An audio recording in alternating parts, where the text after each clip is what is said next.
పూర్వం వీరభద్రపురం అనే గ్రామం ఉండేది. అందులో రామయ్య అనే రైతు ఉండేవాడు. చాలా తెలివిగలవాడు.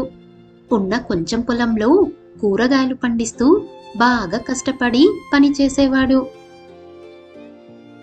వచ్చిన దాంతోనే హాయిగా జీవించేవాడు. అలా ఒకరోజు రామయ్య పొలం చదును చేస్తుండగా ఒక ఇనుప పెట్టె దొరికింది. తెరిచి చూస్తే అందులో మూసి ఉన్న సీసా ఉంది. దాన్ని తెరిస్తే అందులో నుంచి పొగ బయటకు వచ్చింది. కాసేపటి తర్వాత అది పెద్ద రాక్షసుడిగా మారింది.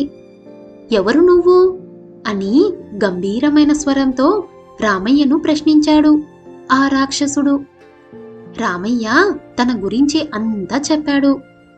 మంచిది, ఈ చోటు మా పూర్వీకులది, నువ్వు ఖాళీ చేసి వెళ్ళిపో అన్నాడు ఆ రాక్షసుడు. అయ్యా, ఈ స్థలం అప్పట్లో మీ పూర్వీకులదేమో, ఇప్పుడు మాత్రం నాదే. నేనెంతో కష్టపడి పోగు చేసిన డబ్బుతో ఈ పొలాన్ని కొని సాగు చేసుకుంటున్నాను. అయినా నువ్వు రాక్షసుడివి, నీకు పొలంతో పనేముంది అన్నాడు రామయ్య. రాక్షసుడికి తెగ కోపం వచ్చింది. రామయ్యను అమాంతం మింగేయాలని చూశాడు. ముందు భయం వేసినా తర్వాత మెదడు పాదరసంలా పనిచేసింది రామయ్యకు.